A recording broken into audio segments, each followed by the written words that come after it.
Le massacre des requins. Dans la pêcherie du Sud, lorsqu'un cachalot capturé est amené au flanc du vaisseau, après un fatigant et long travail, tard dans la nuit, généralement, l'habitude n'est pas de procéder à son dépeçage immédiat. Car c'est une besogne excessivement laborieuse qui ne finit pas de sitôt et qui demande tous les bras de l'équipage. L'usage habituel est donc d'amener toutes les voiles, de lier le gouvernail sous le vent, puis d'envoyer tout le monde en bas, au hamac, jusqu'à l'aube. Avec cette réserve que, jusqu'à ce moment-là, les quarts aux ancres seront assurés chaque heure par une double équipe pour que l'équipage soit ainsi sur le pont par roulement, s'assurant que tout va bien. Mais parfois, surtout sur la ligne, dans le Pacifique, cette façon de faire ne peut se pratiquer parce que d'innombrables hordes de requins s'assemblent autour de la carcasse amarrée et que, si elle reste ainsi, disons 6 heures d'affilée, il n'en reste plus guère que le squelette le lendemain. Cependant, presque partout ailleurs dans l'océan, là où ce poisson n'est pas aussi abondant, leur merveilleuse voracité peut être parfois considérablement atténuée, si on les asticote vigoureusement avec des tranchantes bêches à baleine. Moyen qui, pourtant, dans quelques cas, semble seulement les chatouiller et les rendre encore plus actifs. Ce n'était pas le cas pour les requins du Pécode, bien que, pour sûr, tout homme peu habitué à un tel spectacle, s'il avait regardé par-dessus la rambarde cette nuit-là, aurait pu penser que la mer était un fromage rond, tout grouillant d'asticots. Néanmoins, lorsque Stubb eut formé le quart après son souper, et que, en conséquence, Kikeg et un matelot du gaillard d'avant furent montés sur le pont, une certaine effervescence se produisit chez les requins. Car, suspendant immédiatement les échafaudages de dépeçage par-dessus bord et abaissant 3 lanternes de manière à projeter de longs rayons lumineux sur la mer troublée, ces 2 hommes, lançant leurs longues bêches à baleine, entreprirent un massacre de requins, enfonçant profondément l'acier aigu dans leur crâne, apparemment la seule partie vitale. Mais dans la mêlée et l'écume, les hommes ne pouvaient pas toujours atteindre le but, et cela donnait de nouveaux aperçus sur l'incroyable férocité de ces animaux. Non seulement ils happaient avec voracité leur étripaillement mutuel, mais comme des arcs flexibles, ils se courbaient pour mordre leurs propres entrailles, au point que ces entrailles semblaient avaler et réavaler pour ressortir à l'opposé par la blessure béante. Il ne serait même pas bon d'avoir affaire aux cadavres et même aux fantômes de ces créatures. Une sorte de vitalité générique et panthéiste semble couver jusque dans leurs articulations et leurs os. Tué et hissé sur le pont pour qu'on lui ôte la peau, un de ces requins arracha presque la main du pauvre Kikeg quand il essaya de refermer la lèvre morte sur la mâchoire meurtrière.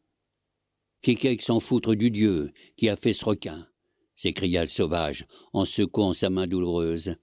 Dieu de Fidji ou dieu de Nantucket, mais le dieu qui a fait requin doit être un damné indien. Dépeçage. C'était un samedi soir, et quel sabbat suivi. En principe, tous les baleiniers pratiquent la rupture du repos dominical. Le Pécode, ivoirin, fut transformé en une sorte d'abattoir, et chaque matelot embouché. Vous auriez cru que nous étions en train de faire l'offrande de 10 000 bœufs au dieu de la mer. En premier lieu, les énormes palans à dépecer, comprenant, entre autres choses pesantes, une grappe de poulies, généralement peintes en verre, qu'aucun homme ne saurait soulever à lui seul. Cette énorme grappe de raisin fut hissée à la grande hune et fermement attachée au plus bas mât de tête, le point d'appui le plus solide qu'il y ait sur un pont de navire. La fin de la corde, qui, véritable haussière, passait et repassait dans les réas, fut alors amenée jusqu'au treuil, et l'énorme poulie inférieure fut suspendue au-dessus de la baleine. À cette poulie, faisant environ 100 livres, on attacha le grand crochet à graisse.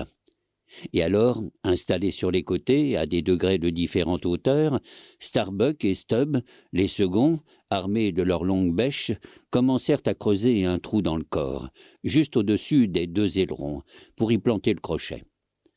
Ceci terminé, un large sillon semi-circulaire est tracé avec les bêches autour du trou et le gros de l'équipage, tassé en un groupe compact, entonne un chant sauvage en se mettant à virer le treuil. Aussitôt, le navire se couche sur le flanc, toutes ses chevilles sursautent comme les têtes de clous d'une vieille bicoque par le gel. Il tremble, tressaille, ses mâts saluent le ciel avec effroi.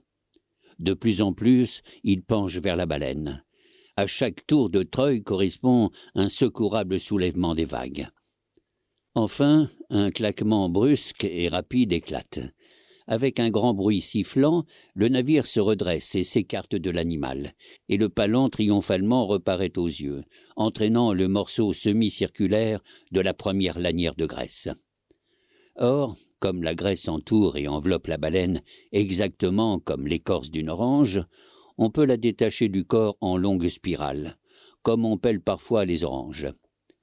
La traction, constamment exercée par le treuil, fait rouler sans arrêt l'animal sur lui-même dans l'eau. Et la lanière de graisse se détache uniformément en suivant la trace faite par les bêches de Starbuck et de Stubb. Et son extrémité est hissée de plus en plus haut, jusqu'à ce qu'elle touche la grande hune. Alors les matelots cessent de mouvoir le treuil, et pendant un moment, la masse prodigieuse, dégoûtante de sang, se balance comme pendue au ciel, et tous les hommes présents doivent prendre soin de s'écarter de ces flottements, de peur qu'elle ne leur assomme les oreilles et ne les envoie la tête par-dessus bord. Un des harponneurs présents s'avance alors avec un long outil aiguisé nommé sabre d'abordage. Et guettant le bon moment, il découpe habilement un énorme trou dans la partie inférieure de la masse suspendue. Dans ce trou, le bout du second des grands palans est fixé à un croc, de façon à avoir prise sur la graisse pour préparer ce qui va suivre. Là-dessus, l'homme au sabre, recommandant à tous de s'écarter, porte de nouveau à la masse un coup savant et par quelques dépeçages en biais la sépare complètement en deux. La courte partie inférieure tient encore à l'animal, mais la longue tranche de dessus, qu'on appelle la couverture, se trouvant dégagée, est prête à être descendue. Les matelots reprennent alors leur chanson, et tandis qu'un des palans pèle et hisse une seconde bande de graisse, l'autre est à peu près mollie, et la première bande descend par la grande écoutille, dans une grande cale vide nommée chambre à lard. Dans ce logement crépusculaire, les mains agiles de divers matelots roulent la longue couverture qui ressemble à une grande masse vivante de serpents entrelacés. Et ainsi le travail continue. Les deux palans se lèvent et s'abaissent simultanément, le treuil et la baleine roulent, les tireurs chantent, les messieurs de la chambre à lard enroulent. Les seconds font trait d'union, le bateau gémit, et tout le monde jure, histoire d'adoucir le frottement général. La couverture. Au sujet de la peau de baleine, j'ai eu en mer des controverses avec des baleiniers expérimentés et avec des naturalistes savants à terre. Ma première opinion reste la même, mais elle n'est qu'une opinion. La question est celle-ci. Qu'est-ce que et où se trouve la peau de la baleine ? Nous savons déjà ce qu'est sa graisse. Sa graisse a quelque chose de la consistance du bon bœuf, mais en plus dur, en plus élastique et compact, et varie de 8 à 10 jusqu'à 12 et 15 pouces d'épaisseur. Il est naturellement absurde de parler de peau de telle consistance et de telle épaisseur pour n'importe quelle créature, et cependant, on ne peut rien enlever d'autre que cette peau autour du corps de la baleine. La couche enveloppant un animal quelconque, si elle est raisonnablement dense, ne peut être que sa peau, n'est-ce pas ? Il est vrai que sur la carcasse morte, mais non endommagée de la baleine, on peut gratter de la main une substance infiniment mince et transparente, qui ressemble un peu aux plus minces lamelles de colle de poisson, mais qui est presque aussi douce et souple que le satin. Ceci avant qu'elle soit sèche, car après elle se rétracte, s'épaissit et devient assez dure et cassante. J'en possède plusieurs fragments ainsi desséchés, dont je me sers pour marquer les pages dans mes livres baleiniers. Elle est transparente, comme je viens de le dire, et lorsqu'on la place sur la page imprimée, j'ai l'impression qu'elle a parfois un pouvoir de grossissement. Il est en tout cas agréable de lire des choses concernant les baleines, pour ainsi dire, à travers leurs propres lunettes. Tout ceci pour indiquer que cette substance, semblable à la colle de poisson très mince, qui enveloppe le corps entier de la baleine, ne peut être considérée comme la peau de cette bête, même pas comme la peau de la peau, car l'énorme baleine aurait alors l'épiderme plus mince et plus tendre que celui d'un nouveau-né, ce qui serait ridicule. Mais suffit. En supposant que la graisse soit la peau de la baleine, lorsque cette peau donne 100 barils d'huile, comme c'est le cas pour un très grand nombre de cachalots, et si l'on pense qu'en quantité, ou plutôt en poids, cette huile, quand elle est extraite, ne représente que les 3/4 et non la totalité de la surface entière de la couverture, on peut ainsi avoir quelque idée de l'énormité de cette masse animée, dont une simple partie de son seul épiderme peut rendre un tel lac de liquide. À compter 10 barils à la tonne, cela donne 10 tonnes, poids net, des 3/4 seulement de l'étoffe de la peau de la baleine. Quand il est vivant, la surface visible du cachalot n'est pas la moindre des merveilles qu'il offre. Comme dans les meilleures gravures italiennes, cette surface montre d'innombrables hachures, croisées et recroisées, et de profondes tailles droites dans l'épaisseur. Mais ces tailles ne semblent pas être imprimées sur la surface genre colle de poisson dont il a été parlé plus haut. Elles semblent être vues à travers elle, comme si elle était gravée sur le corps même. Et ce n'est pas tout. Dans certains cas, à l'œil attentif de l'observateur, ces tailles linéaires, comme dans de véritables gravures, servent seulement de champ de fond à de nombreux autres dessins, de vrais hiéroglyphes, ainsi que l'on nomme ces chiffres mystérieux visibles sur les murs des pyramides. Et à ce propos, j'ai vu, et en fus très frappé, sur un cachalot particulier, une plaque reproduisant les vieux caractères indiens entaillés dans les fameux remparts à cygnes sur les bords du Mississippi supérieur. Comme ces rochers mystérieux, la baleine a aussi ses marques mystiques indéchiffrables. Cette allusion aux rochers indiens me rappelle encore autre chose. En plus de tous les autres phénomènes que présente l'aspect extérieur du cachalot, assez souvent, il montre sur le dos, et plus souvent encore sur les flancs, d'autres lignes, comme des égratignures, effacées en grande partie par le roulement océanien de la bête, d'un aspect irrégulier, et comme dû au hasard. Il est semblable en cela à ces rochers de New England qu'Agassiz imagine portant les marques du frottement violent des icebergs à la dérive. Je peux dire que les marques de ces rochers sont tout à fait semblables aux marques des cachalots, car apparemment, ces marques sont le résultat de combats avec d'autres baleines, comme il arrive par exemple qu'on voit les grands taureaux adultes marqués de leur combat de taureaux. Quelques mots de plus en ce qui concerne la couverture de la baleine. On a déjà dit qu'elle est enlevée par longues lanières appelées morceaux de couverture.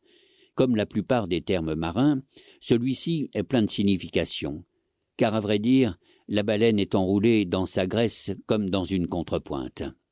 Ou mieux encore, comme dans un poncho indien, lui couvrant à la fois la tête et bordé à l'extrémité. Grâce à cette douce couverture qui enveloppe son corps, la baleine peut se tenir confortable en tout temps, toute mer et toute marée.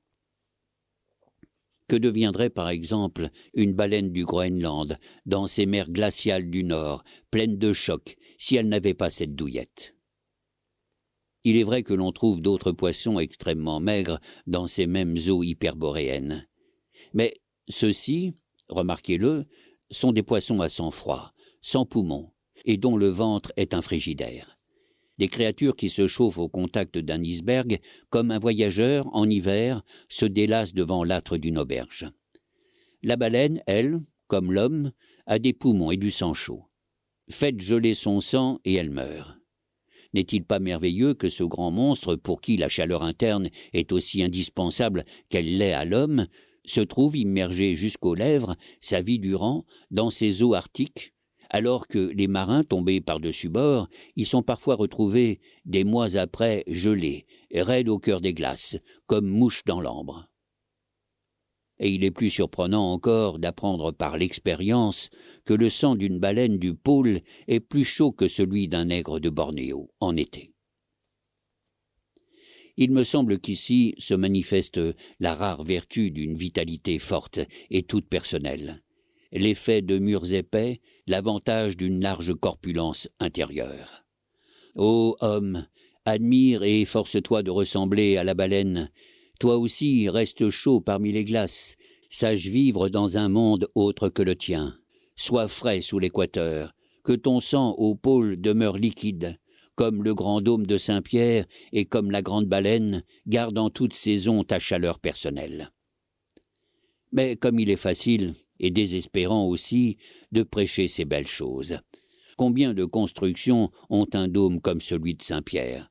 Combien d'êtres sont aussi gigantesques que la baleine? Les funérailles. Allez les chênes, larguez la carcasse. Les énormes palans ont fait leur devoir. Le corps pelé et décapité de la baleine scintille comme un tombeau de marbre blanc. Malgré son changement de couleur, il n'est pas sensiblement changé de volume. Il reste encore colossal. Il s'éloigne lentement en flottant sur l'eau, déchiré et éclaboussé par les requins insatiables, et sous les vols criards d'oiseaux rapaces, dont les becs sont autant de poignards. Le grand fantôme blanc sans tête flotte toujours plus loin du vaisseau, et à mesure qu'il s'éloigne, le peuple des requins et la multitude des oiseaux augmentent autour de lui. Pendant des heures et des heures, leurs hideuses clameurs meurtrières sont entendues du bateau presque immobile. Sous un doux ciel d'azur sans nuages, sur la suave surface des eaux, poussée par de joyeuses brises, cette grande masse de morts continue à flotter jusqu'à ce qu'elle s'efface dans l'infini des lointains. Funérailles tristes et pleines de dérision. Les vautours de mer sont copieusement vêtus de deuil, les requins de noir strict. Quand la baleine était vivante, aucune de ces bêtes ne serait venue à son aide, si par hasard elle l'avait demandé. Mais avec quelle piété elle se précipite à son banquet mortuaire. Horrible voracité vulturienne du monde, dans laquelle nulle puissante baleine n'est exempte. Et tout n'est pas encore fini. Pour si profané que ce soit le corps, son fantôme vengeur survit, planant au-dessus pour répandre la terreur sur quelque timide vaisseau de guerre ou sur quelque étourdi bateau d'exploration, lorsque la distance qui cache les nuages d'oiseaux laisse voir néanmoins la masse blanche flottant au soleil et la blanche écume qui se soulève autour d'elle. Aussitôt le cadavre inoffensif de la baleine est consigné par une main tremblante sur le livre de bord. Bas-fond, récif et lame, près d'ici, attention. Et par la suite, pendant peut-être des années, les vaisseaux évitent l'endroit, comme des moutons stupides qui sauteront toujours l'endroit qu'on leur a fait une fois sauter. Voilà la loi des précédents, voilà l'utilité de vos traditions, voilà l'histoire de l'obstinée survivance de vos anciennes croyances, sans fondation et sans raison spirituelle. Voilà l'orthodoxie. Ainsi, tandis que vivant, le corps de la grande baleine a pu être une vraie terreur pour ses ennemis, mort, son fantôme devient une illusoire panique pour tout le monde. Croyez-vous aux revenants, mon ami? Il y a d'autres revenants que celui de Cochrane, et aussi des hommes plus profonds que le docteur Johnson pour y croire. Le Sphinx. J'aurais dû dire qu'avant d'écorcher complètement le cadavre du Léviathan, on le décapitait. Or, la décollation de la baleine est un exploit scientifiquement anatomique duquel les chirurgiens baleiniers ne sont pas peu fiers. Sachez que la baleine n'a rien de ce qu'on pourrait nommer un cou. L'endroit où sa tête et son corps semblent se rejoindre est précisément sa partie la plus épaisse. Sachez aussi que le chirurgien doit opérer d'en haut, avec quelques 8 ou 10 pieds entre lui et son sujet, et que ce sujet est presque caché dans une mer opaque, roulante et souvent tumultueuse et orageuse. Sachez aussi que, dans ces circonstances peu propices, il faut qu'il taille la chair à une profondeur de plusieurs pieds, et que, de cette manière, sans pouvoir jeter un seul coup d'œil dans la taille ainsi faite, et qui toujours se referme, il lui faut adroitement éviter toutes les parties contiguës et séparer la colonne vertébrale à un point précis, tout près de son insertion dans le crâne. N'y a-t-il pas de quoi être émerveillé de ce que Stubb ne demande que 10 minutes pour décapiter une baleine? Lorsque la tête est détachée, on la laisse d'abord tomber à l'arrière, et on l'y maintient par un câble jusqu'à ce que le corps soit dépouillé. Ceci fait, si c'est la tête d'une petite baleine, elle est halée à bord, afin qu'on en dispose tranquillement. Mais avec un léviathan adulte, la chose est impossible, car la tête comprend presque un tiers du volume entier, et suspendre un tel fardeau, même avec d'énormes poulies, est une chose aussi vaine que de vouloir peser une grange hollandaise dans une balance d'orfèvre. La baleine du Péquod étant décapitée et le corps dépouillé, la tête fut hissée contre le flanc du navire, à demi sortie de la mer, de sorte qu'elle pouvait être encore soutenue par son élément naturel. Et là, avec le navire qui penchait sur elle à cause de l'énorme tension, là, dis-je, cette tête dégoûtante de sang fut suspendue à la taille du Péquod, comme celle du géant Holoferne à la taille de Judith. Cette dernière besogne accomplie, ce fut midi, et les matelots descendirent pour dîner. Le silence régna sur le pont, jusqu'alors tumultueux mais maintenant désert. Un calme intense, cuivré comme un lotus jaune, déployait peu à peu ses feuilles de silence sur l'infini de la mer. Un court intervalle, puis, dans ce silence, Achab seul surgit de sa cabine. Il fit quelques pas sur le gaillard d'arrière, s'arrêtant pour regarder par-dessus bord, puis, passant lentement à travers les chaînes, il prit la longue bêche de Stubb qui était restée là, après la décollation, et l'enfonçant dans la partie inférieure de la masse à demi suspendue, il se pencha et se tint ainsi les yeux attentivement fixés sur cette tête. Elle était noire et encapuchonnée, et suspendue là, dans le calme intense, elle semblait celle du sphinx dans le désert. « Parle donc, ô grande et vénérable tête, » murmura Achab. « Toi qui, sans être pourvu de barbe, semble ci et là blanchi de mousse, parle, puissante tête. Dis-nous ton secret. Parmi tous les plongeurs, tu plonges le plus profond. Tête sur laquelle le soleil d'en haut brille maintenant, tu as circulé parmi les fondations du monde, où des noms inconnus et des flottes rouillent, où mains espoirs parmi maintes ancres pourrissent, où, dans sa cale meurtrière, cette frégate terre est lestée avec les eaux de millions de noyés. Là, dans ce terrible royaume d'eau, là fut ton logis préféré. Tu es allé là où nulle cloche ni scaphandrier n'est allé. Tu as dormi aux côtés de maints marins dont les mères auraient donné leur vie pour se coucher à ta place. Tu as vu les amants enlacés tels qu'ils sautèrent de leur vaisseau incendié, cœur contre cœur. Ils s'enfoncèrent dans les eaux exultantes, fidèles l'un à l'autre, quand le ciel même les trahissait. Tu as vu le second assassiné que les pirates jetèrent du pont à minuit et qui descendit pendant de longues heures dans la nuit plus noire de l'insatiable gueule des eaux, tandis que les meurtriers continuaient de voguer et que de vifs éclairs détruisaient le vaisseau voisin qui aurait amené un brave marin dans des bras tendus qui se languissaient de lui. Oh, tête, tu en as vu assez pour faire éclater les planètes et faire un infidèle d'Abraham, et tu ne dis pas une seule syllabe ? « Une voile !» cria une voix triomphante de la Grand-Vergue. « Oui ? Eh bien, ça c'est réjouissant !» s'écria Achab, en se redressant subitement, tandis que les nuages d'orage quittaient son front. Ce cri vivant dans le calme mortel pourrait presque convertir un meilleur homme. « Où est-elle ? À 3 points à l'avant, par tribord, sœur. Elle vient à nous, sur la brise.